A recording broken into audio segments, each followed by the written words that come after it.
Apa ini? Ini air.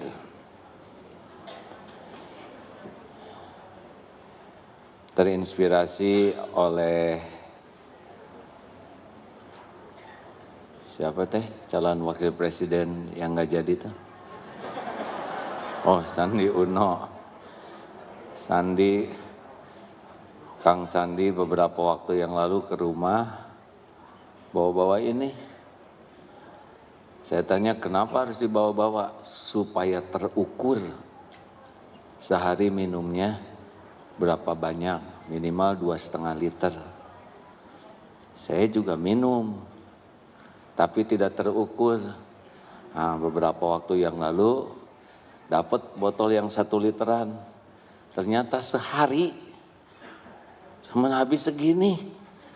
Berarti benar seperti analisa dari buku yang dari Jepang itu bahwa sebagian besar manusia itu berpenyakit karena dehidrasi, kekurangan minum. Ini dari pagi baru segitu, sudah 3 kali ke toiletnya.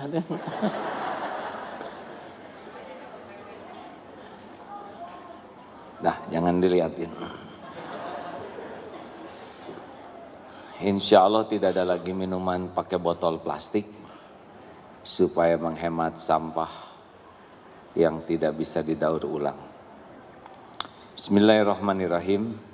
Assalamualaikum warahmatullahi wabarakatuh.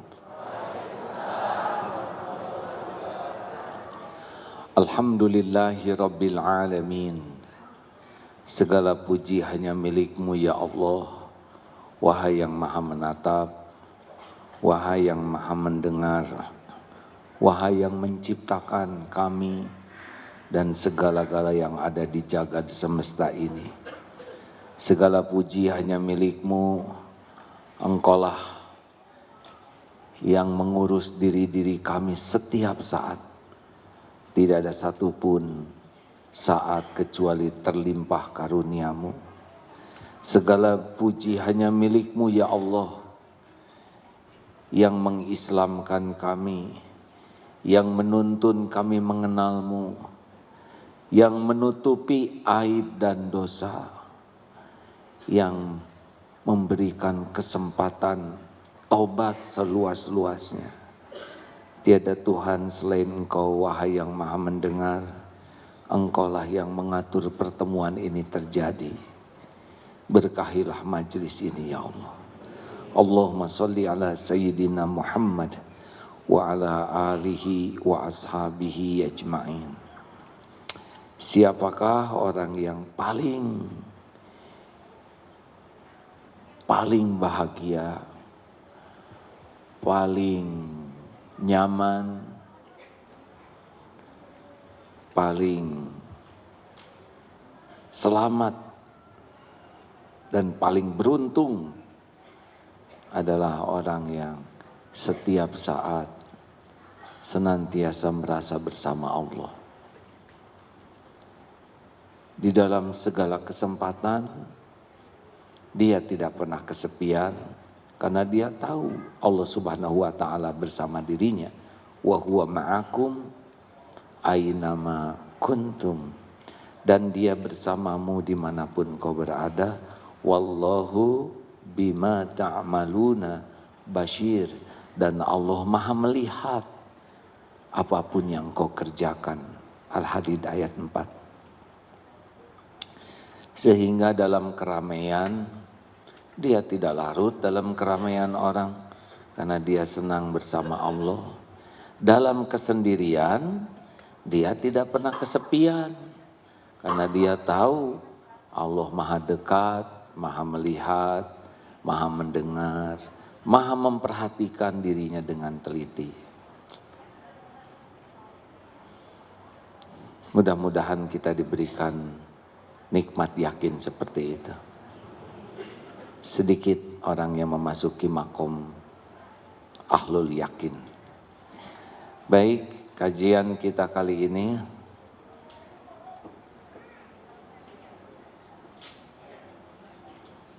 maaf,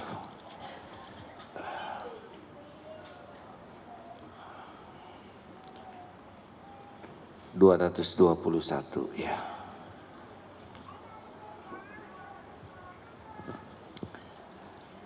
Silakan.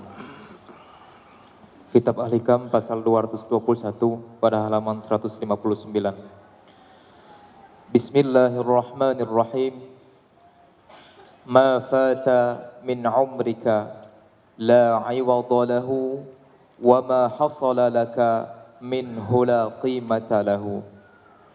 Yang telah hilang dari umur, usia hidupmu tidak dapat ditarik kembali, sedang yang telah berhasil bagimu tidak dapat dinilai harganya. Waktu bergerak terus. Waktu terbagi 3, yang sudah terjadi tidak akan pernah kembali lagi.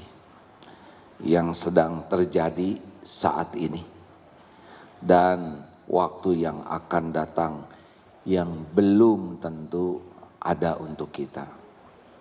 Kalau kita mati, kita tidak menikmati waktu yang akan datang. Setiap waktu kalau kita sia-siakan, maka tidak akan pernah kembali lagi, kecuali penyesalannya. Tetapi waktu yang kita isi dengan sebaik-baiknya sehingga sukses mengisi waktu, itu tidak ada bandingannya harganya. Jadi kesuksesan seseorang itu bisa kita lihat di dalam surat Al-Asr. Allah bersumpah dengan waktu. Bahkan tidak hanya di dalam surat Al-Asr. Wal Asr. Di surat lain wadduha, wal laili, wan nahar. Begitu sering Allah bersumpah mengatasnamakan waktu, karena memang waktu ini adalah kunci seseorang akan beruntung atau rugi. Setiap orang diberi waktu yang sama, 24 jam sehari. Ahli sorga juga 24 jam. Ahli neraka juga hidup di dunia 24 jam. Yang hafal Quran 24 jam sehari. Yang tidak hafal-hafal juga 24 jam sehari. Orang soleh 24 jam sehari. Kaum munafik, musyrikin, zolimin 24 jam sehari. Jadi siapapun yang serius sekali menyikapi waktu, dialah orang yang akan beruntung.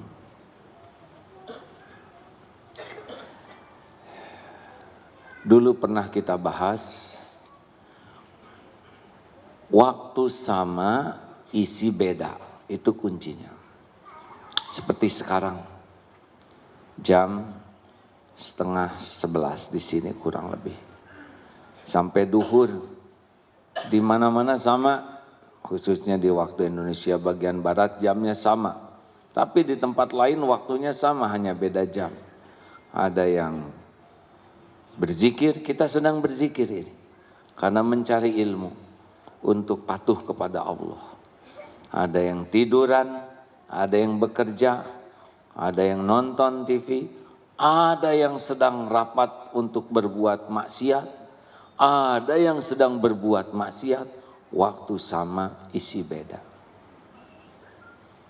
Tadi malam, sama malamnya. Ada yang tahajud, ada yang sesudah tahajud bersimbah air mata, meminta ampunan kepada Allah, insya Allah diampuni. Ada yang munajat, insya Allah dikabulkan. Ada yang waktu yang sama dengan orang tahajud tidur pulas, ngorok, ngompol. Ada yang tidak tidur, tapi maksiat, kelayapan, mau nyolong, waktunya sama. Hasilnya beda, benar? Makanya waktu itu berharga. Dan jangan melakukan sesuatu yang menggunakan waktu kecuali yang berharga. Jadilah kita manusia berharga. Kalau waktu digunakan untuk sia-sia, jadilah sia-sia. Kalau waktu digunakan untuk sesuatu yang buruk, jadilah manusia buruk. Jadi sederhana. Kalau ingin lihat kualitas seseorang, lihat bagaimana menggunakan waktunya. Termasuk bicara. Karena bicara pasti menggunakan waktu. Benar? Ibu-ibu ngobrol pakai waktu tidak? Pasti. Kalau ingin lihat kualitas seseorang, dengarkan saja bicaranya. Bicara 10 menit, 15 menit, berharga atau tidak? Kalau perkataannya banyak sia-sianya, berarti orang itu memang begitu standarnya. Bicaranya banyak maksiatnya, itulah dia kerugiannya. Makanya min husni islamil mar'i tarkuhu ma la ya'ni. Kalau ingin lihat kualitas keislaman seseorang, dia tidak mau menggunakan waktunya untuk sesuatu yang tidak ada manfaat. Bicara boleh? Boleh. Apa fungsi mulut ini, Bu? Yang keras, maaf. Siapa yang nyebut untuk makan tadi? Ya Allah, ya enggak. Tidak apa-apa, benar juga sih.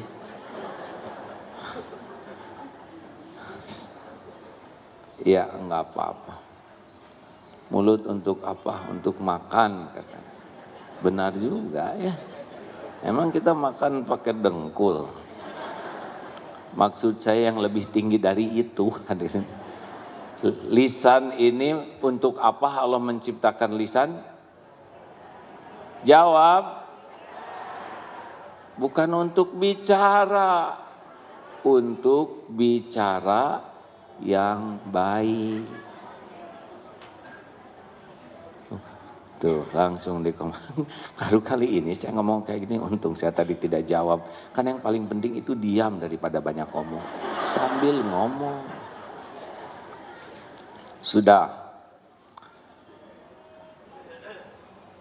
Ada 4 yang menentukan untung atau rugi menggunakan waktu. Surat Al-Asr. Mari kita baca sama-sama. A'udzubillahi minasyaitonirrajim. Bismillahirrahmanirrahim. Wal 'asri innal insana lafi khusr illa alladziina aamanu wa 'amilus shalihati wa tawassaw bil haqqi wa tawassaw bis sabr. 4. Innal insana lafi khusr, sesungguhnya setiap insan dalam kerugian, illa kecuali illalladzina amanu, orang yang beriman. Kalau tidak pakai iman, apapun yang dilakukan tidak akan menguntungkan. Walaupun secara dunia mungkin menguntungkan. Tapi untuk kepentingan pulang ke akhirat tidak menguntungkan. Karena tidak akan didasari sebagai ibadah. Makanya setiap waktu harus bisa meningkatkan keimanan kita. Amanu, kata Imam Ibnu Qayyim, bisa juga diartikan paham kebenaran. Jadi orang akan beruntung kalau tiap waktu makin paham kebenaran. Bukan tahu, paham. Rasulullah Shallallahu Alaihi Wasallam bersabda, "Man yuridillahu bihi khairan, yufaqihu fiddin." Barang siapa yang dikehendaki Allah kebaikan baginya, yufaqihu fiddin. Allah fakihkan agama, paham agama. Nih maaf ya, yang hadir, yang menyimak lewat medsos. Mungkin saat yang sama ada yang diberi uang, nih saat yang sama. ada yang diberi makanan, ada yang diberi pakaian, ada yang diberikan harta, ada yang diberikan pujian, ada yang diberikan gelar nih saat yang sama ini, ada yang diberikan jabatan, tapi yang ciri orang yang akan diberi kebaikan oleh Allah, diberikan paham. Jelas hadirin sekalian?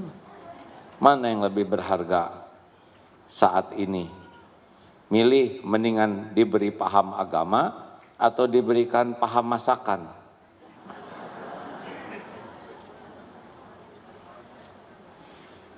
Kalau paham agama, ini seperti ini. Sunnah minum ada berapa? Ulangi. Kucing minum. Monyet minum. Embe minum. Kita minum. Yang membedakan paham atau tidak kebenaran. Sunnah minum bagaimana? 1, tangan kanan. 2, duduk. 3, dilihat. Bisi oli ya kan. Sunnah melihat minuman tuh. Kita harus tahu apa yang kita minum. Minimal jangan sampai kosong. Malu kan? 4, bismillah. Minum 3 tegukan.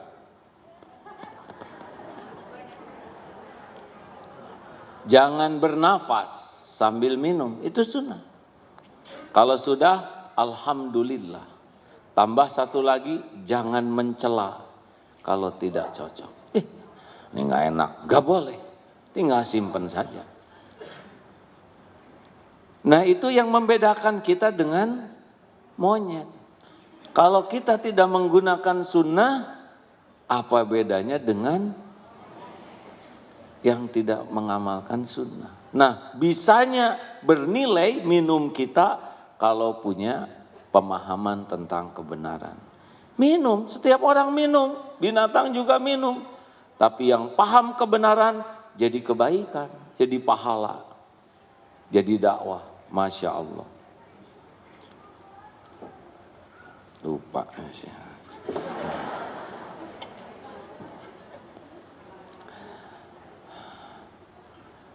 Jadi tiap hari kita harus berpikir, bertambahkah ilmu saya? Bertambahkah pemahaman saya? Kalau lewat hari ilmu enggak nambah, biasanya iman juga tidak nambah. Ilmu tidak nambah, amal juga susah nambah.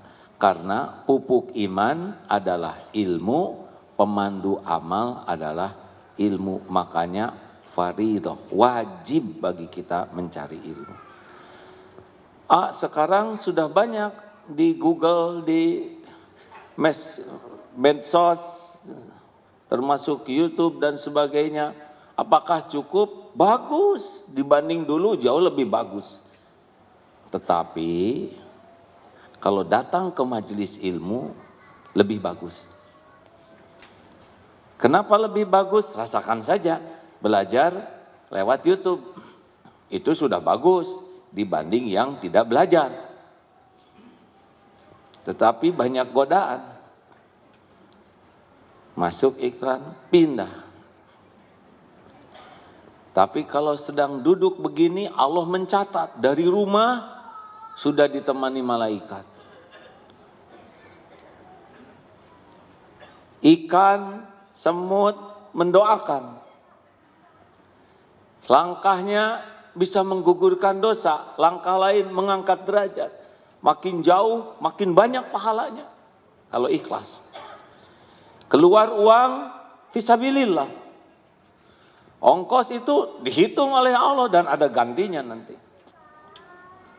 Capeknya menggugurkan dosa. Cita-cita duduk paling depan, gak kebagian. Nahan jengkelnya itu juga jadi pahala. Sudah gelar sajadah, pengen ke toilet, balik lagi sudah didudukin orang, pahala menyiapkan untuk saudaranya. Sambil duduk di sini, ini tempat duduk bersaksi di akhirat nanti. Malaikat rahmat hadir walaupun kita tidak melihat. Ada malaikat yang mendoakan khusus. Di majelis ilmu seperti ini ada magfirah Allah, ampunan Allah. Bahkan bagi yang tidak sengaja hadir juga bisa terperciki keberkahannya. Berlipat ada doa yang diijabah. Siapa tahu di antara yang hadir ada kekasih Allah yang kita tidak mengetahuinya, padahal derajatnya tinggi sekali di sisi Allah. Mungkin duduk biasa-biasa, tapi hatinya tuh tidak pernah lepas dari Allah. Dan ketika doa dikabulkan, bisa kena nih doa kita. Luar biasa. Ini lebih mahal daripada dapat berlian. Tapi kan berlian mahal. Benar juga.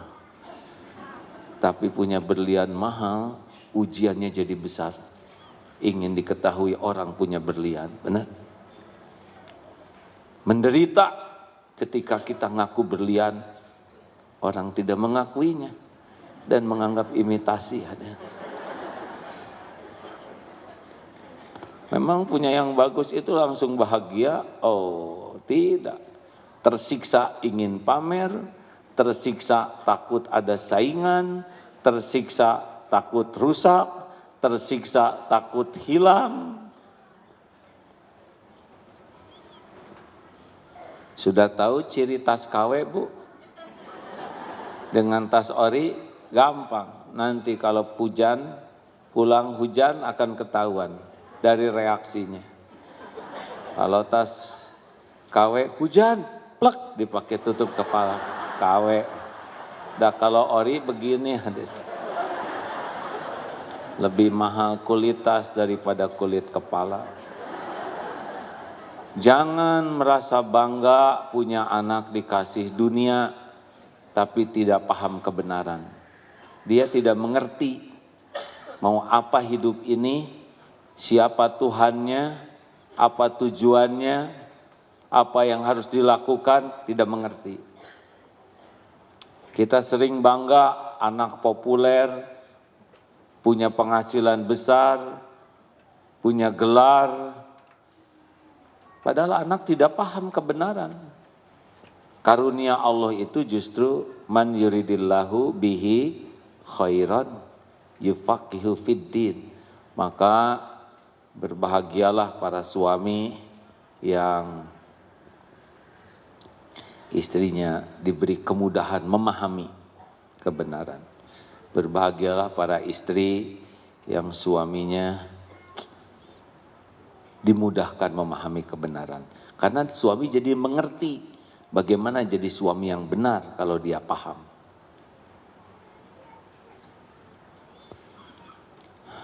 Tadi pagi ada seorang ayah yang mencarikan menantu untuk anaknya. Bukan saya ini ya. Seseorang cerita, saya cari menantu. Nah akhirnya beliau nih orang yang biasa terbang. Lihat ada salah seorang stafnya yang kelihatannya suka sekali ke pengajian. Pramugari. Ditanya, Dek, sudah menikah? Belum. Mau jadi menantu saya? Begitu. Kenapa? Karena saya lihat Ade suka sekali datang ke majelis ilmu. Ini mahal dibanding orang yang suka melancong ke luar negeri, tidak salah. Tapi tanpa ilmu ke luar negeri bisa jadi salah, betul? Makanan bisa yang haram bisa dimakan. Yang didatangi yang jadi maksiat, bukan yang jadi amal soleh. Tapi dengan paham kebenaran, waro tidak akan berbuat salah. Jodoh insya Allah tuh hanya karena senang kepada kebenaran. Gitu. Kalau tidak paham kebenaran seperti yang beredar tulisan itu. Aduh, buku nikah saya terendam nih, rusak. Jadi harus bagaimana Ustadz, bikin lagi atau nikah lagi? Itu tidak paham kebenaran. Jangan modus ya. Kenapa Bapak tertawanya menjiwai? Lanjut. Berkumpullah dengan orang-orang yang menguatkan iman, itu beruntung. Serius. Gimana ciri orang yang bisa menguatkan iman? Kalau tidak salah ada 3 cirinya. Kalau kita ketemu dengan yang bersangkutan, jadi ingat kepada Allah. Kalau ngobrol dengan yang bersangkutan, jadi ilmu yang manfaat. Kalau melihat kelakuan perilakunya, jadi ingat kepada kehidupan akhirat. Nih, bagus orang seperti ini. Jadi kalau ngobrol atau jumpa tuh, karena dominan perkataannya, sikapnya tuh pasti mengingatkan ke Allah. Orang yang imannya kuat itu cirinya adalah sangat sering mengingat Allah dan berbuah pada perilakunya. Tenang, ngobrol apapun kembali ke Allah. Wah banjir ya, ini hujannya gede, itu kurang. Allahnya mana? Banjir itu kan bukan karena air. Banjir itu karena Allah memerintahkan air. Coba hujan itu karena apa? Jelaskan hujan. Kenapa turun hujan?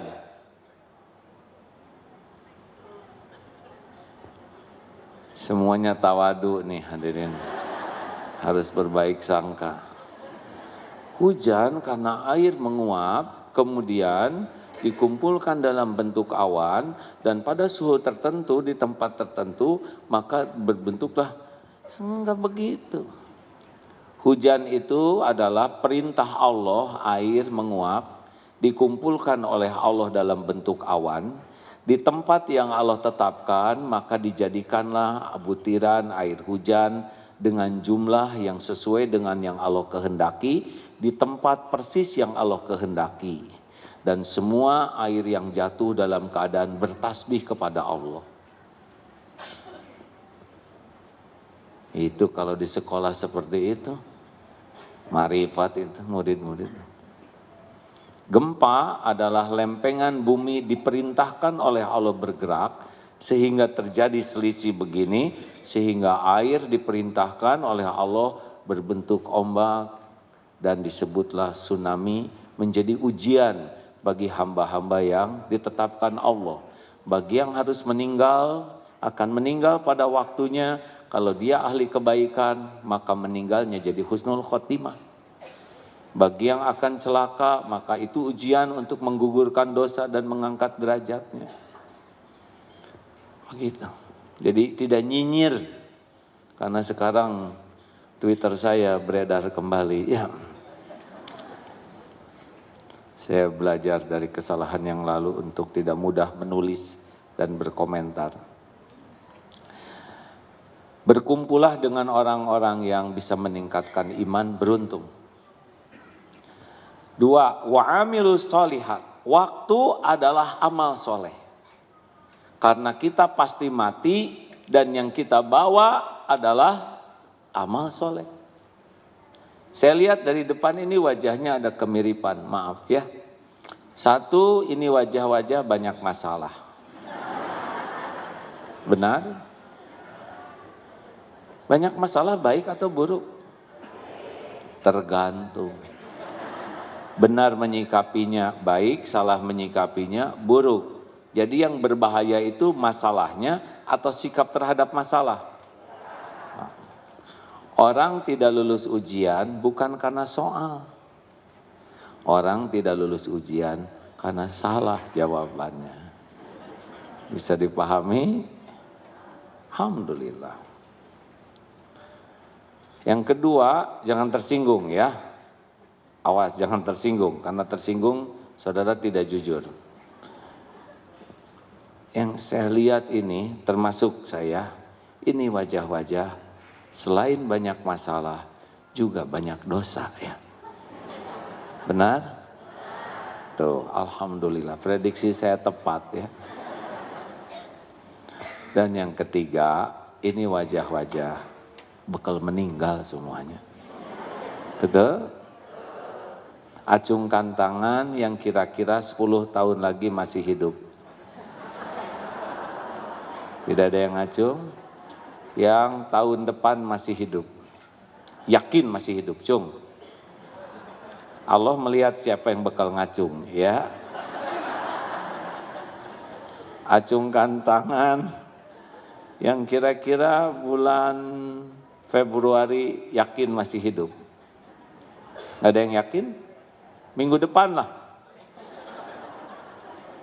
Besok juga kita tidak yakin masih hidup, benar? Saya pun tidak yakin siang sore nanti bisa pulang ke rumah. Banyak yang pergi dari rumah dan tidak pulang kembali.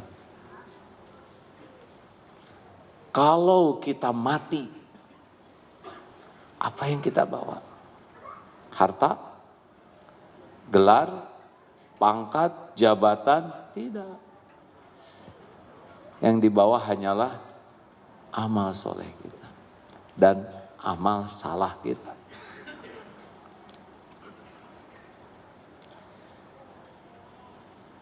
Sekarang mana amal soleh kita? Acungkan tangan yang sholatnya khusyuk. Susah. Kita mencari, saya saja mencari sholat saya yang khusyuk hampir tidak ketemu. Yang paham Al-Quran, nah, yang sedekahnya berlimpah, sisa kita. Sisa jajan, sisa makan, gitu. Ya. Di sana sedekah amal jariah, jajan 490.000, masukin 1.000 adanya. Yang 9.000 dibawa lagi. Dasar kopet, Allah sudah astagfirullah, tidak boleh ngomong jelek. Bukan dasar. Semoga jadi ahli sedekah. Ya. Kita lagi belajar memperbaiki kata-kata. Mana coba amal kita? Dan kita beramal juga jarang ikhlas. Makanya bagi kita saat ini harus bulat. Apa yang kita lakukan harus jadi amal soleh. Baru beruntung. Bu, Ibu.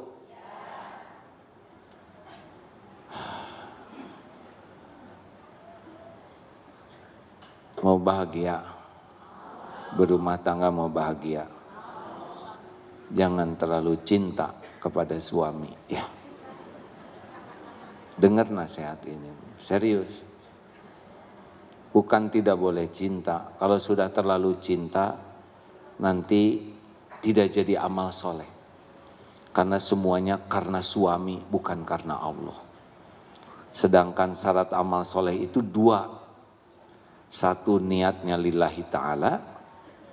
Yang kedua, caranya benar menurut syariat.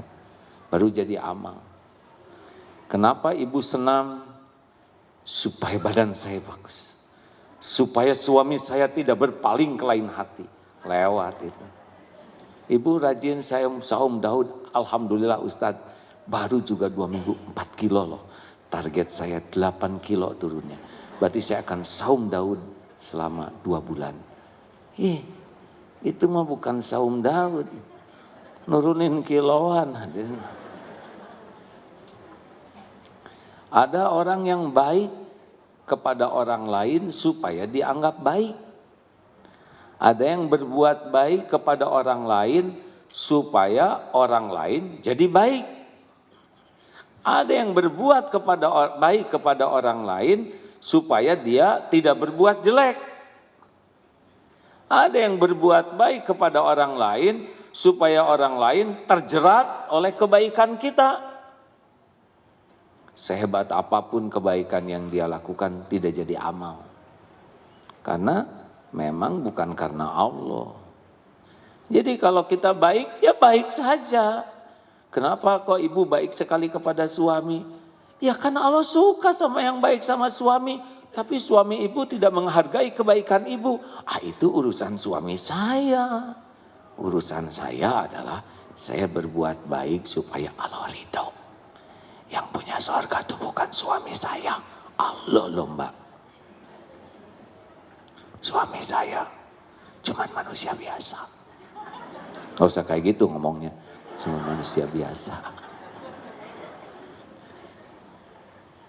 Jangankan membahagiakan saya mbak. Suami saya membahagiakan dirinya sendiri aja susah. Bagaimana saya berharap dari yang gak punya apa-apa. Saya cuma ngarep-ngarep selama berumah tangga ini. Saya masak jadi amal. Saya beres-beres jadi amal. Saya ngurus anak jadi amal. Saya berkhidmat kepada suami jadi amal soleh. Saya tidak tahu kapan saya pulang. Apapun sikap suami saya usahakan jadi amal. Kebaikan suami saya syukuri, semoga jadi amal. Sikap suami yang kurang baik saya sabari, semoga jadi amal. Kenapa pada bengong gitu? Baru kepikir ya. Kalau ibu banyak sakit hati teh ciri-ciri kurang ikhlas. Men, Pak Emen, bro, sama kita juga ya. Kalau jadi suami banyak sakit hatinya, berarti banyak berharap dari istri untuk kepentingan pribadi kita. Apakah tidak boleh berharap dari istri? Boleh. Berharap istri jadi solehah, boleh. Berharap istri jadi dekat dengan Allah, harus. Berharap dari istri hatinya bersih, bagus. Tapi berharap istri menghormati, berterima kasih, memuji, mengagumi, nggak ada perlunya. Nggak perlulah kita ingin dikagumi istri, karena emang nggak mengagumkan, ya. Perlukah kita ingin dihargai istri? Enggak. Perlu tuh bisa menghargai. Kalau ingin dipuji, ingin dikagumi, ingin dihargai, ingin dibalas budi, gak bahagia. Karena tidak jadi amal soleh. Lakukan saja yang terbaik. Tapi istri saya mah banyak sekali ngoreksi saya. Apalagi makin rajin pengajian, habis saya. Koreksi habis-habisan. Menguap, jangan begitu Pak, Rasulullah tidak begitu. Itu kan karunia Allah Pak. Istri solehah, tapi bukan istri yang diem, geleyeng, sana sini, dan enggak napak kakinya. Horor itu kan. Istri yang solehah itu adalah istri yang mati-matian berusaha agar suaminya jadi ahli sorga.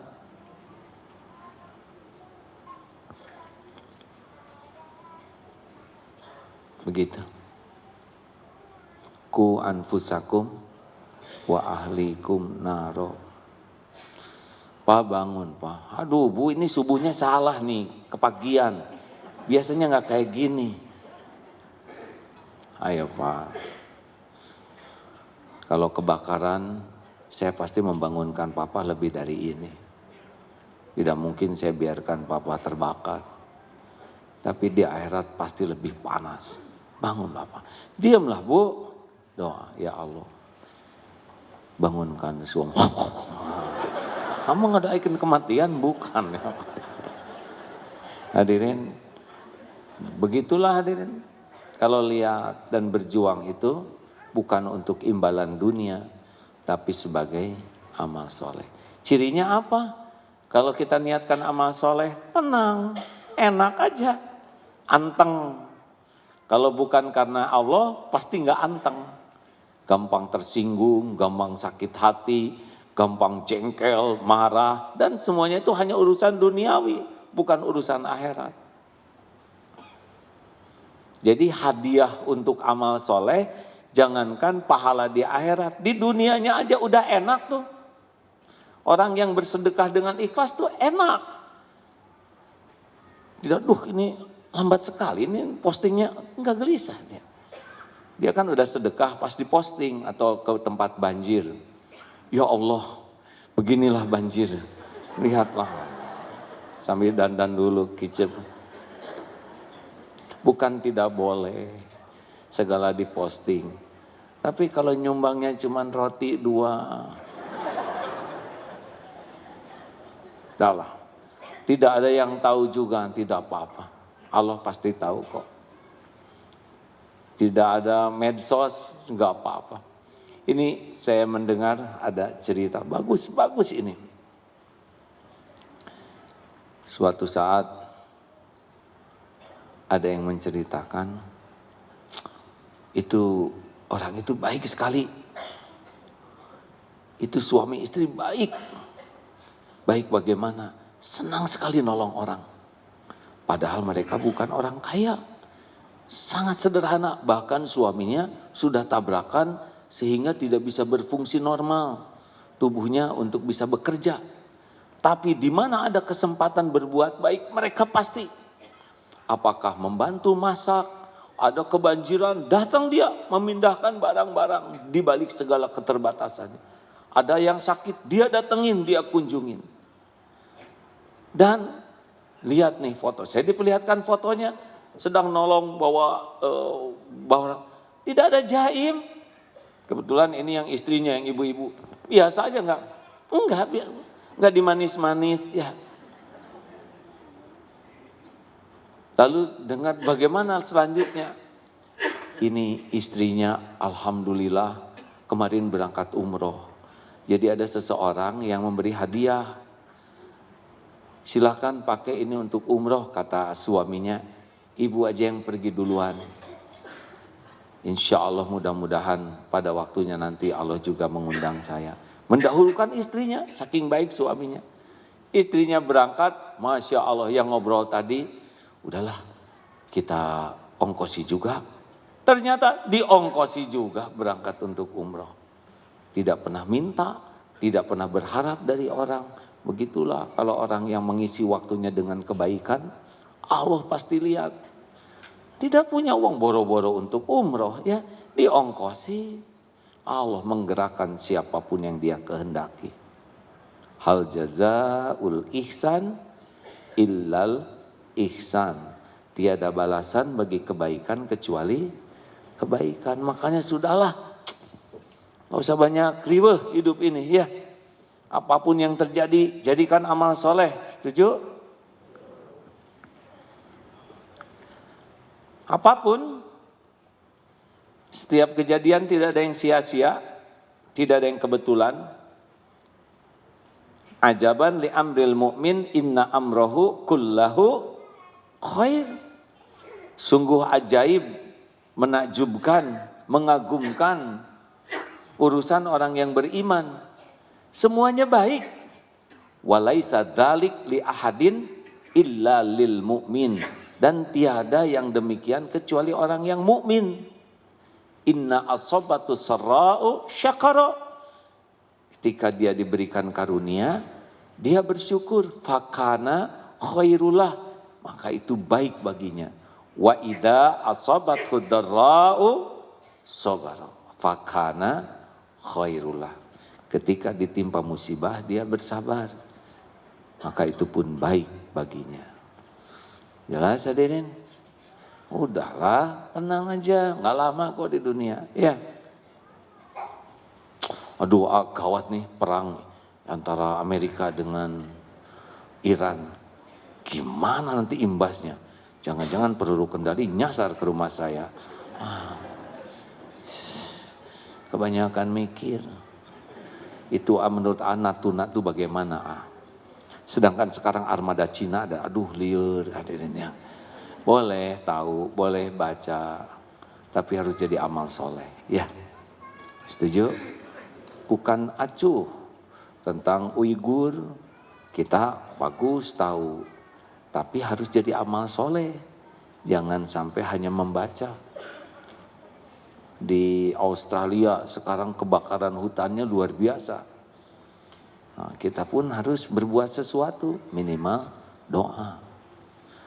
Apakah mungkin doa saya yang begini ini didengar oleh Allah? Oh, tidak ada yang tidak didengar oleh Allah. Tapi saya jarang khusyuk. Allah tahu. Lebih baik doa walaupun jarang khusyuk daripada tidak doa sama sekali. Benar? Masih ingat yang ibu-ibu menderita karena cemburu itu? Nangis, ngebentur-bentur ke tembok. Benjol, urusan gak beres. Ngerobek bantal, lihat pakaian suami, diinjek-injek, masukin ke toilet. Apa ini? Selesai masalahnya. Lihat motor suami digeret pakai gunting. Kacau ini. Cemburu ke suami, ambil air wudhu. Sholat. Sambil pedih tuh. Sholat saya tidak khusyuk, jarang khusyuk. Nanti sholatnya juga enggak khusyuk. Sholat. Allah tahu kok. Ibu ambil air wudhu sambil males ya. Ya Allah. Hidup gini-gini amat. Allah ya Karim, Allah lihat Bu, ibu ngebasuh tangan, ngebasuh semuanya, gelar sajadah ulun pakai kaki, ya Allah. Rapihkan, ya Allah, ampun saya kurang khusyuk, sholat. Allah tahu kita terbatas ilmu, terbatas kemampuan untuk sholat khusyuk. Tapi Allah tidak menyia-nyiakan kebaikan sekecil apapun. Karena mengamalkan wasta'inu bisabri wassalah. Matikan HP, jangan segala langsung status. Ya Allah.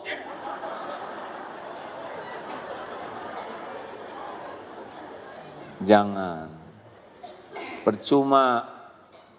Percuma curhat di medsos.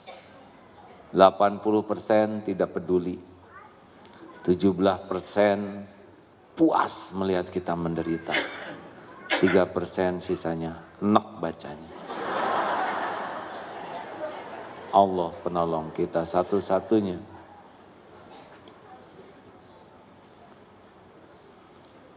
Jadikan amal soleh, ngedidik anak. Kenapa anak saya nggak mau sholat, Atau periksa sholat kita sebagai orang tuanya. Saya sudah nyuruh, nggak usah marah gitu ke saya. Saya sudah tegas. Saya marahin anak saya karena nggak sholat. Atau kata anak saya sederhana. Teman saya sholat, teman saya nggak sholat. Baik-baik aja sama saya. Ibu sholat, nah jadi amuk-amukan begini. Jangan-jangan gara-gara sholat nih amuk-amukan. Boleh jadi begitu. Kalau kita sholat, jadikanlah sesuatu tuh menjadi sesuatu yang membuat anak tuh merasa beruntung dengan sholat itu. Jangan merasa terancam. Aneh orang yang nyuruh sholat jadi galak, kasar, ketus. Udah pemahaman terbatas, lingkungannya juga kurang baik. Lihat orang tua yang sholat tidak jadi contoh, tidak menenteramkan. Jangan salahkan anak. Harusnya tobat sambil pegang kaki anak. Duh ya Allah, pegang tangannya. Anak ini titipanmu, milikmu, amanahmu. Ampun, saya belum jadi orang tua yang amanah. Ampun ya Allah, saya belum jadi contoh yang baik. Ampun, saya belum bisa mendidik dengan benar. Belum bisa mengurus pakai hati. Ampun. Sambil usap anak. Nak bangun nak. Ya Allah bangunkan anak ini. Aduh ngantuk. Iya mengerti. Yuk. Belum tentu ibu panjang umur. Mumpung bisa ada yang ngebangunin. Kalau Allah mau bangunkan, bangun dia. Daripada galak. Ngandelin siapa? Kalau ngandelin Allah, tidak akan galak. Jadi ingat ke anak sendiri hadirin. Makanya 11 anak.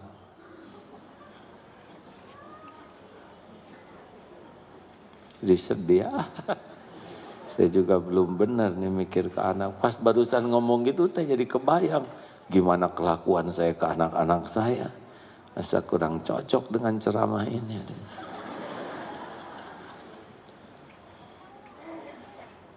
Watawassaw bil haq. Jadikan setiap waktu itu saling berwasiat dalam kebenaran. Kalau menurut Imam Ibnu Qayyim yang saya baca itu, amanu paham kebenaran, wa amilu sholihat mengamalkan kebenaran, tawassaw bil haq mendakwahkan kebenaran. Wa man ahsanu qawlan mimman da'a ilallah wa amila sholihan wa qalu innani minal muslimin. Adakah yang lebih baik perkataannya selain daripada orang yang menyeru ke jalan Allah? Harusnya kalau sudah kumpul-kumpul, tetap target kita tawassaw bil haq. Saya ini enggak pandai bicara. Tidak harus pandai bicara. Karena perkataan itu tidak seberapa dibanding keteladanan. Dakwah yang paling penting itu keteladanan. Sabar anak-anak. Sing sabar jadi anak. Innallaha ma'asobirin, tahu? Sesungguhnya Allah tuh bersama orang sabar. Ibu tuh ingin kalian jadi anak yang sabar. Sabar itu indah. Gitu. Anak kan bingung di mana indahnya ya gak? Jadi anak tuh nggak boleh marah-marah. Mau masuk surga, dengar ini dalilnya. La taghdab walakal jannah. Sebel ibu mah. Jadi gimana itu dalilnya kurang nyambung. Bu, maaf ya. Hati-hati kalau ngobrol dengan orang itu tuh. Ya. Dia itu emang rajin ke pengajian. Cuma suka ngomongin orang. Hati-hati aja. Saya sih hanya mewanti-wanti. Ibu tahu sendiri kan di dalam surat Al-Hujurat ayat 12. Haram hukumnya ngomongin orang. Ghibah itu seperti memakan daging bangkai saudara yang sudah mati. Menjijikan. Hati-hati aja ya Bu ya. Gitu hadirin. Dia lagi ngomongin siapa?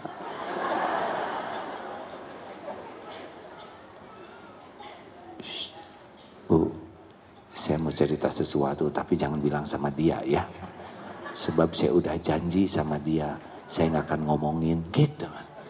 Engkau udah janji tapi ngomongin.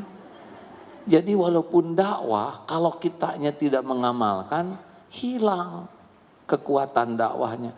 Makanya tawassaw bil haq yang paling utama adalah saling memberikan contoh yang baik. Coba mana yang harus sopan? Anak ke orang tua ke anak. Mana yang harus sopan?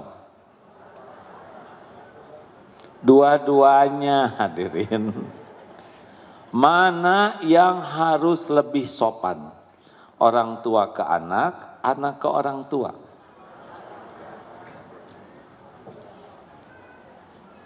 Dipikir dulu ya. Yang mana yang harus lebih sopan? Anak ke orang tua. Anak belajar dari mana sopan ke orang tua? Kalau nggak diajarin orang tuanya. Bu, kalau anak harus sopan ke orang tua, terus tahu sopan dari mana? Dari orang tua. Jadi yang mana yang duluan sopan? Aduh, jangan bikin jengkel hadirin. Jadi, sabar ya benar ya. Tenang, harus cocok dengan ceramah sendiri. Ternyata ceramah itu lebih gampang hadirin. Daripada mempraktekannya ya. Harusnya orang tua lebih sopan ke anak. Coba, yang paling sopan para sahabat atau Rasulullah? Rasulullah SAW. Seharusnya orang tua yang lebih sopan ke anak, sehingga anak tahu sopan santun. Mana yang harus sopan? Guru ke murid, murid ke guru. Dua-duanya. Yang harus lebih sopan guru, karena murid itu jadi dapat ilmu, dapat pelajaran dari gurunya. Sing sopan kamu anak murid, senyum ah. Ini juga senyum Pak Guru.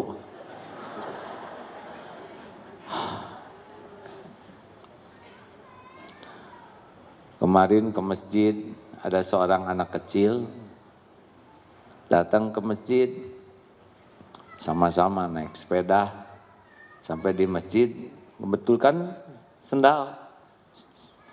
Ayo dek, nak rapikan sendal, rapikan. Tiba-tiba tiap yang datang tuh jadi hati-hati, langsung ikut merapikan sendiri. Ada yang lain ikut merapikan. Selesai sholat ditanya, gimana tadi hikmahnya? Masih kecil anaknya. Oh Pak, ternyata orang itu bisa niru kalau kita mulai dari diri kita. Tadi kan saya cuma ngerapiin, orang-orang jadi rapi semua. Ternyata anak aja bisa belajar kalau dia mulai dari dirinya, maka yang lain niru. Inilah tawasobil hak. Coba pas datang, beresin sendal, sing rapi mana ya? Enak lihat wajah kita. Ngarap-ngarap kita tidak ke masjid lagi. Makanya mari kita jadikan dimanapun kita berada, setiap waktu berusaha jadi contoh kebaikan dengan niat tawasobil haq. Dan kita pun belajar dari orang lain. Maaf ya, ini duduk begini, kiri, kanan, depan, belakang. Ini adalah ilmu bagi kita. Ini samping kiri kanan tuh kelebihan dan kekurangannya, kebaikan dan kesalahannya, ilmu buat kita. Ada yang pas duduk tuh senyum, ibu apa kabar? Baik, tiba-tiba ngasih permen, gak bilang silakan. Dan bukan satu, tapi sebelah juga ada yang ngasih, bu separuh ewang ya. Pelajaran, gening geuleuh hadirin. Pelajaran, astagfirullahaladzim, serius tuh. Astagfirullahaladzim. Pernah suatu saat, astagfirullahaladzim. Ini saya mohon maaf kalau cerita ini saya sebutkan karena saya yakin ini pun kejadian izin Allah gitu ya. Di mana gitu ada tugas dakwah kalau tidak salah di Taiwan gitu. Ada museum. Masuk, saya lihat ada waktu luang. Maaf ya, tiba-tiba rombongan yang di depan itu buang angin bu, ibu. Waduh pas di depan saya. Aduh ya Allah. Tapi karena ingat ilmu ini semua kejadian itu adalah ilmu. Oh, berarti setiap kali buang angin harus pastikan tidak ada orang di belakang ya. Karena yang di belakang kan jadi meledak semua. Pelajaran. Begitu hadirin. Lihat kelebihan, kekurangan, ketemu dengan orang ramah. Dia nggak bicara tentang ilmu keramahan. Kok enak ya, dia tuh ramah, sopan, tawadu, nggak banyak bicara. Ini ilmu bagi saya. Saya harus perbaiki diri saya. Ada yang datang,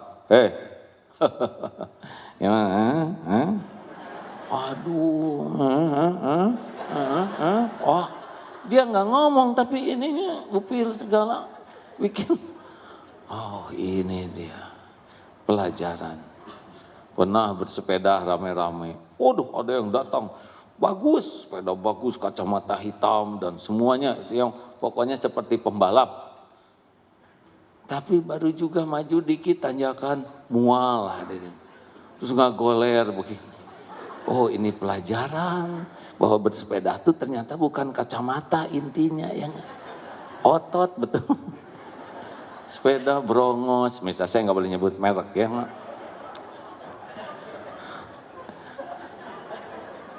Gak boleh menertawakan hadirin, karena saya juga pernah muntah.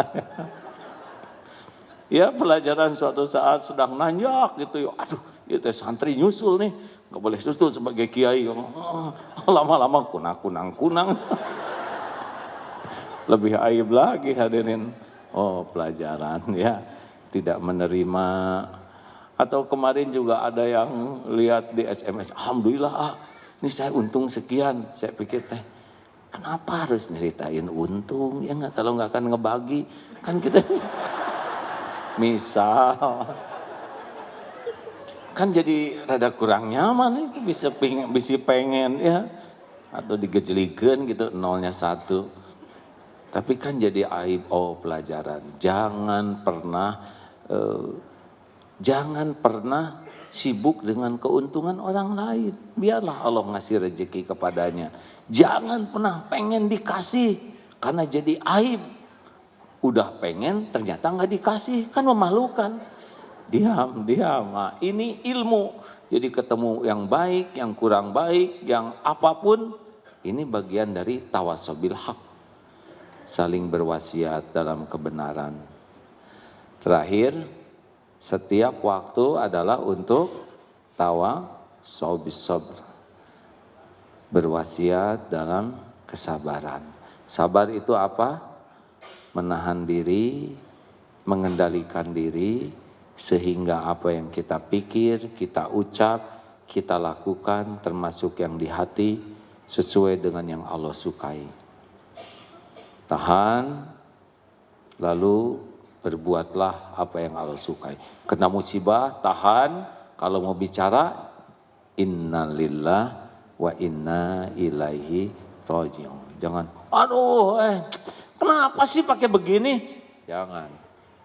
Alladzina idza asabathum musibah qalu innalillahi wa inna ilaihi raji'un. Hati, pikiran, lisan, sikap, tahan sehingga respon kita ada pada yang Allah sukai. Itulah sabar. Sabar ada berapa tempatnya? 3. 1, sabar ketika taat. Coba, taraweh bulan apa sih?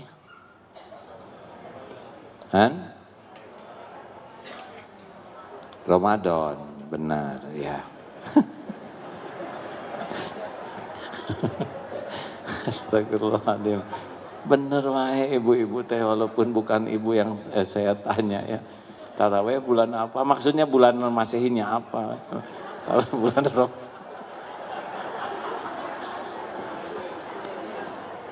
taraweh bulan April ya. Astagfirullahaladzim.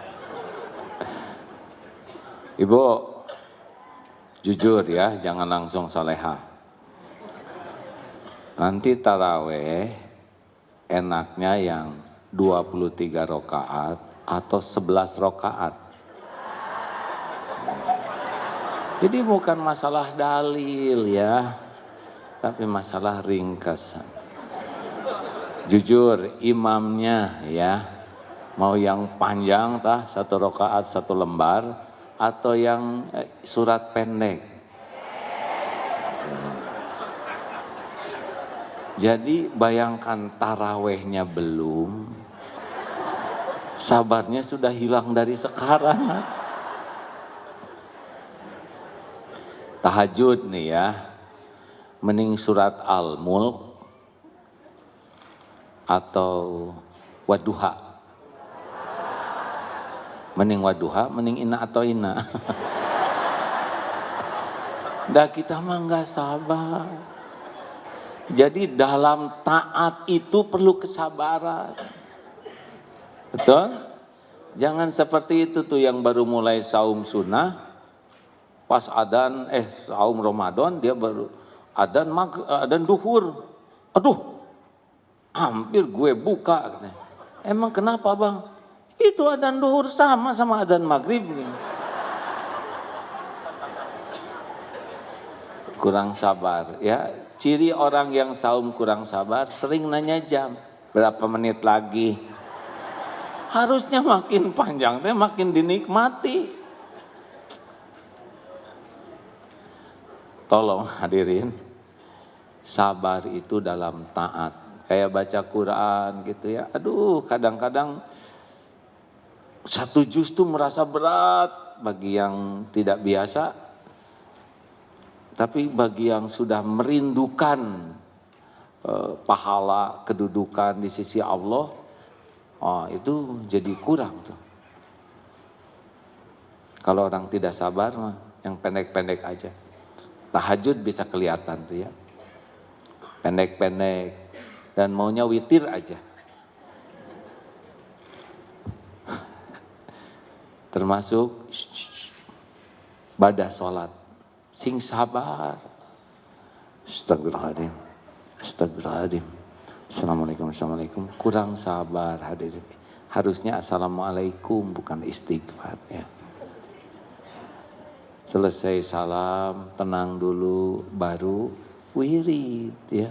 Astagfirullah. Allahumma antas salam. Baru subhanallah, tenang. Jangan segala urusan jadi penting. Ini mau juga sholat, langsung masuk ke saku. Subhanallah. Itu teh nggak sabar. Kemudian harus sabar dalam memilih uang yang mau dimasukkan ke kotak infak. Keluar 120. Yang mana yang dimasukkan? 20. Ternyata 3 lembar yang keluar tuh 125. Yang mana yang dimasukkan? Pas dimasukin lagi ternyata ada lagi selembar 2.000-an. Sing sabar. Caranya mah jebet-jebet nggak usah banyak mikir kalau mau sedekah. Dari dulu saja rezeki ada lagi. Benar? Jangan suka kebanyakan mikir kalau mau sedekah. Kalau banyak mikir teh jadinya kikir. Sayang. Ke saku. Apa nih? Cincin kagok lah. Udah tahu cincinnya ring biasa.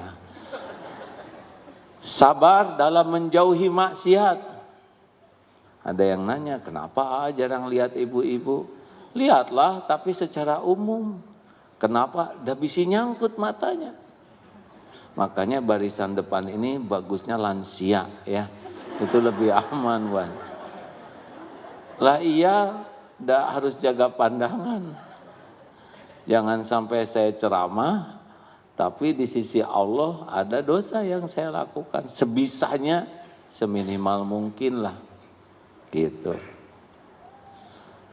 Bicara juga tahan. Kadang dalam bicara ingin memamerkan diri, memamerkan keluarga, memamerkan amal. Nah ini harus tahan, sabar untuk tidak jadi maksiat. Punya HP tuh harus sabar, Bu.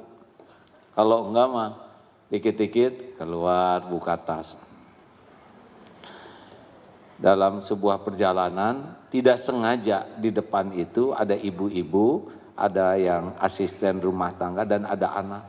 Si anaknya mimisan, cuek karena 4 jam selama di pesawat. Ibu ini sibuk dengan medsos, segala dilihat. Kebetulan di pesawatnya itu ada internetnya. 4 jam itu nonstop. Masukkan sebentar, keluarkan lagi, gitu lagi. Harus sabar, ini bisa jadi sumber maksiat. Dan sabar menghadapi musibah. Sabar dalam taat, sabar dalam menjauhi maksiat, dan sabar ketika menghadapi musibah. Ini harus dilatih karena setiap saat ini ada kejadian ini, benar? Dalam taat ini sabar. Kayak ke masjid tuh nggak mau langsung sholat tuh biasanya.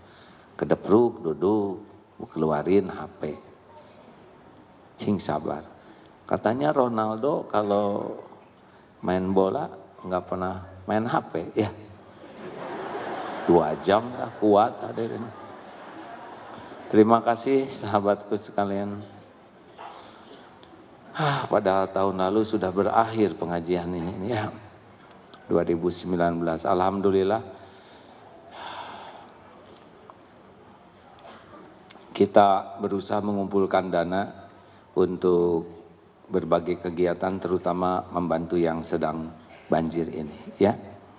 Silakan hadirin bagi yang ingin bersyukur kepada Allah, bersedekahlah.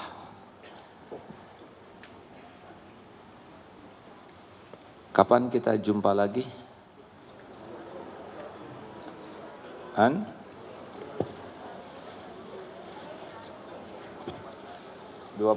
ya, kalau ada umur insya Allah.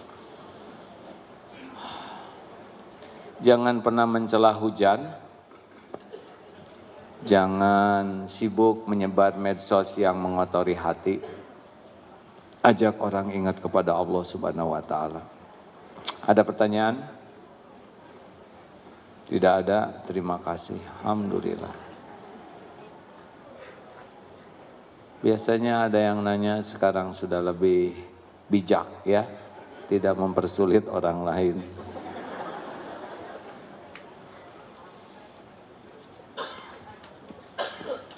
Rekan-rekan, terima kasih. Mudah-mudahan ada umur tanggal 21 Januari bisa berkumpul lagi.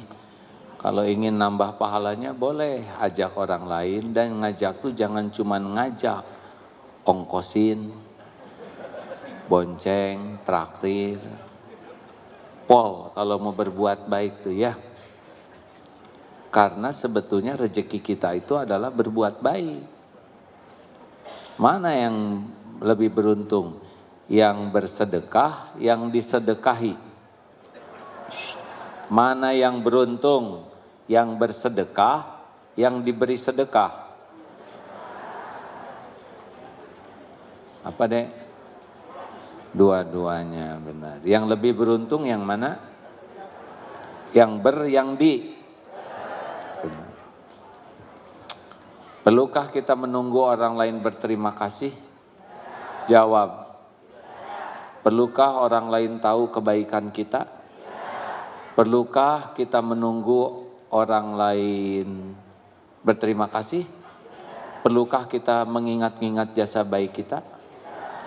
Perlukah kita ingin dihargai kebaikan kita oleh orang? Jawab.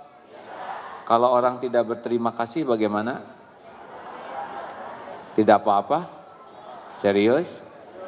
Teruskan atau berhenti berbuat baiknya? Asli ini? Kalau kebaikan kita tidak dihargai bagaimana? Beneran? Nggak apa-apa, yakin? Berhenti atau teruskan berbuat baiknya? Ini Allah mencatat siapapun yang menjawab ini ya. Jangan heran pulang dari sini Allah mengetes apakah perkataan kita sesuai atau tidak. Serius hadirin, ini Allah maha mendengar, Allah maha melihat, Allah yang mengumpulkan kita, dan Allah tahu siapa yang menjawab.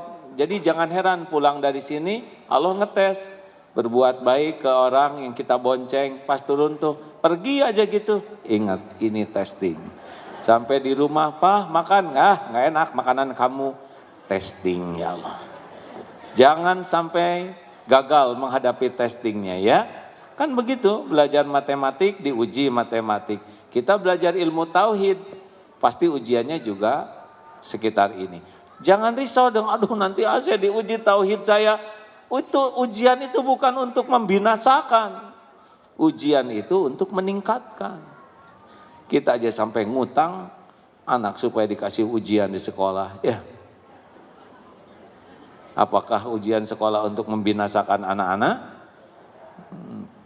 Terima kasih. Alhamdulillah. Kalau tidak ada yang nanya, alhamdulillah. Sudah telat, Pak. Assalamualaikum warahmatullahi wabarakatuh. Mohon izin bertanya, kita mungkin sudah mengetahui semua bahwa akhir-akhir ini banyak kejadian, banyak musibah, baik bencana alam, banjir, longsor, sebagainya. Kemudian apabila kita simak di medsos atau di media lain, masalah ini menyalahkan seseorang, menyalahkan atau membuat sempurna seseorang, sehingga orang itu atau oknum itu merasa terpojok, merasa direndahkan. Kami mohon penjelasan. Iya. Saya juga ikut sedikit banyak menyimak. Saya kira orang yang sangat beruntung itu Gubernur Jakarta sekarang. Itu dikit-dikit dicari kesalahannya, dibully. Saya membayangkan di akhirat itu untung betul, Pak. Kekurangan sedikit aja dikoreksi, kelebihannya tidak dipuji. Ini kan karunia besar, Pak. Dunia mah nggak lama. Jadi gubernur berapa lama sih? Paling lama 2 periode, betul tidak? Kadang 1 periode, tapi yang lama tuh di akhirat. Jadi ini salah satu karunia kalau kita berbuat baik tidak dihargai, supaya makin sempurna keikhlasannya, gugur dosa-dosanya. Siapapun yang berbuat baik ya, tidak hanya gubernur, Pak Presiden, menteri atau siapapun, tetap ada yang tidak suka, tidak apa-apa. Saya juga dulu titik-titik heboh, Pak, 7 tahun. Apaan? Padahal sah menurut agama, sah menurut negara, dan sudah garis hidup saya. Daun jatuh aja ada takdirnya, masa segede gini nggak tertulis ya. Tapi tetap, dan saya tanya ke guru saya, kenapa saya dihina habis-habisan begini, sedangkan yang berzina itu malah cuma beberapa kali aja dihinanya, dikit. Kalau saya begitu masif, kata guru saya, ya ini karunia Allah. Berarti akan dihabiskan dosa-dosa karena banyak dosa yang tidak diketahui orang dan kurang taubatnya, dan baru bisa rontok dengan dihina. Jadi harus bagaimana saya menjalani semua ini? Ya deketin Allah saja daripada mikirin orang yang menghina, lebih baik memikirkan kehinaan kelakuan diri sendiri. Lebih baik menangisi dosa daripada menangisi penghinaan orang. Orang itu sakit hati, omongan orang itu sakit hati kalau kita dengerin. Tulisan itu bikin sakit hati kalau kita baca. Makanya nggak usah denger, nggak usah baca, anteng we berbuat baik. PDLT itu jawabannya apa? Tahu PDLT, Bu? Perbaiki diri dan lakukan yang terbaik. Itu jawaban yang paling penting. Dulu saya gitu rumusnya dari guru saya. Mau dihina sehebat apapun tenang, Tuhan kita tuh Allah, bukan mulut orang. Rezeki kita tidak akan berkurang setitik pun yang Allah tetapkan karena penghinaan orang. Derajat kita tidak akan turun setitik pun kalau kita diangkat oleh Allah. Gak ada urusan dengan mulut orang, tulisan orang. Tuhan kita tuh Allah Subhanahu wa Ta'ala, bukan mulut dan tulisan orang. Fokus saja PDLT. Apa artinya? Perbaiki diri, lakukan yang terbaik. Itu jawabannya, Pak. Pak, Nabi aja yang sempurna, ada yang sebel, ada yang menghina, memusuhi, apalagi kita yang hina asli, ya kan? Dan nyebelin betulan. Biarin aja, Pak. Dunia sekarang kayak gitu. Yang beruntung tuh yang dihina, bukan yang menghina. Kalau kitanya benar. Halo? Kenapa pada mikir? Tanya ibu, kenapa dulu ibu ngambek sama saya? Ha? Istri bukan, apa bukan? Udah tuh, jangan diungkit-ungkit, kan buktinya kami udah datang lagi, emang sih.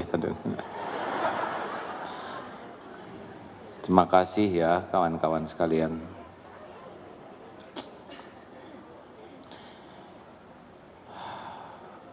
Makin kuat iman, dengar ya. Biasanya ujian juga makin mantep. Wah, saya nggak mau ujiannya berat, saya emang nggak mau naik iman. Berarti mau TK seumur hidup. Ujian berat itu dalam pandangan yang di bawahnya. Seperti, wah Nabi ujiannya berat. Kita yang memandang. Seperti ujian SMA itu berat dalam pandangan SD. Tapi untuk yang pelajar SMA, ya memang sudah di sana disiapkannya. Jadi kalau kita naik keyakinan, nanti ada ujian, lah ujian itu udah dosis kita. Insya Allah bakal membawa kebaikan. Al-Fatihah. Alhamdulillahi rabbil alamin, arrahmanir rahim, maliki yaumiddin, iyyaka na'budu wa iyyaka nasta'in, ihdinas siratal mustaqim, siratal ladzina an'amta 'alaihim ghairil maghdubi 'alaihim waladdallin.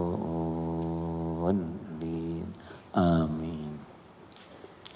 Allahumma salli ala Sayyidina Muhammadin wa ala alihi wa ashabihi ajma'in. Alhamdulillahi rabbil alamin. Ya Allah, Ya Hayyu Ya Qayyum, Ya Arhamar Rahimin, Irhamna Ya Karim. Duha yang maha menatap, berkahi pertemuan ini, berkahi majlis ini ya Rabb. Rabbana Allahumma ja'alna minat tawwabin, waj'alna minal mutatahirin, waj'alna min ibadika sholihin. Ya Allah, ampuni semua dosa kami. Ampuni sekelam apapun masa lalu kami. Ampuni ya Allah sehitam apapun kehidupan yang pernah kami lalui. Ampuni semua kezaliman kami kepada ibu bapa kami. Ampuni ya Allah kezaliman kami kepada keluarga, kepada anak-anak. Ampuni ya Allah perilaku buruk kami kepada orang-orang yang baik, yang soleh. Juga ampuni kezaliman kami kepada kaum du'afa. Rabbana zalamna anfusana wa illam taghfir lana wa tarhamna lanakunanna minal khasirin. Ya Allah, ampuni kemusyrikan yang ada di hati kami. Ampuni segala kemunafikan kami. Ampuni dosa yang terang-terangan, dosa yang sembunyi-sembunyi. Ampuni maksiat yang berulang-ulang.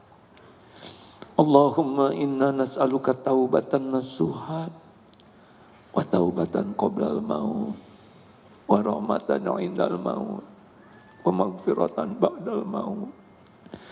Allahumma hawin alaina fi sakaratil maut. Allahumma inna nas'aluka husnal khatimah wa na'udzu bika min su'il khatimah. Allahumma ighfir lana wa li walidina warhamhum kama rabbawna shighara. Rabbana hab lana min azwajina wa dhurriyyatina qurrata a'yun waj'alna lil muttaqina imama. Ya Allah, karuniakan kepada kami rumah tangga yang penuh keberkahan. Jadikan pendamping hidup kami hamba-Mu yang bisa menguatkan iman, menguatkan amal. Titipkan kepada kami keturunan yang lebih baik daripada kami. Muliakan akhlaknya, indahkan kehidupannya dengan iman dan amal. Lindungi dari kedurhakaan dan kehinaan. Allahumma inna nas'aluka ridhoka wal jannah wa na'udzubika min sakhatika wan nar. Jadikan umur yang tersisa ini seluruhnya hanya untuk-Mu ya Allah. Hanya di jalan-Mu, hanya karena-Mu. Jadikan hati ini hati yang selalu ingat padamu. Hati yang tidak berharap selain berharap hanya dari-Mu. Cabutlah rasa takut kami selain takut jauh dari-Mu ya Allah. Berikan kepada kami nikmatnya ibadah, doa yang Kau ijabah, lahir batin sehat walafiat. Cukupi kami hanya dengan rizki-Mu yang halal barokah. Undang ke Baitullah jamaah ini ya Allah. Jadikan haji yang mabrur. Karuniakan istiqomah. Jadikan akhir hayat kami husnul khatimah. Allahumma ighfir lil mu'minina wal mu'minat wal muslimina wal muslimat al ahya'i minhum wal amwat. Rabbana la tu'akhidna in nasina aw akhtana. Rabbana wa la tahmil alaina isran kama hamaltahu 'alal ladina min qablina.